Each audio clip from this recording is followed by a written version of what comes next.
મહેસાણા નાગરિક બેંકની ચૂંટણીને લઈને મતદારોમાં ઉત્સાહ જોવા મળી રહ્યો છે। 12 બેઠકો માટે 24 ઉમેદવાર મેદાને છે।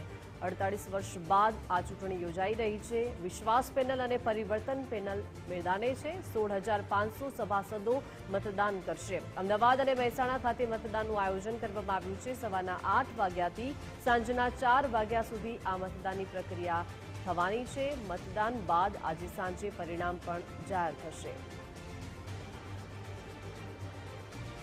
48 વર્ષ બાદ આ ચૂંટણીનું આયોજન થઈ રહ્યું છે અને મતદારોમાં ભારે ઉત્સાહ જોવા મળી રહ્યો છે।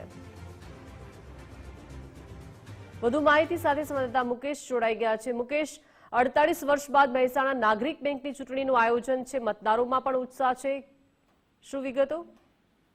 દીપિકા, ચોક્કસથી આપણે જણાવું તો મહેસાણા નાગરિક બેંકની ચૂંટણી જે છે યોજાઈ રહી છે। ખાસ વાત કરીએ તો વહેલી સવારથી જ મતદારોની લાંબી લાઈનો જે છે જોવા મળી રહી છે।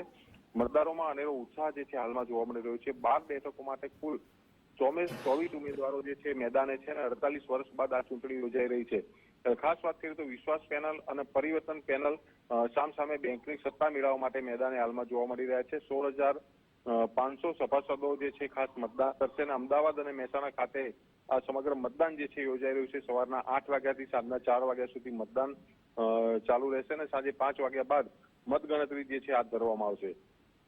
પરિણામ બાદ સ્પષ્ટ થશે કે બેંકના પરિવર્તન પેનલ જે છે એ સત્તાનું સુકાન સંભાળે છે કે વિશ્વાસ પેનલનો દબદબો જે છે એ યથાવત રહેશે। જી મુકેશ, આભાર વિગત સાથે જોડાય તે બદલ।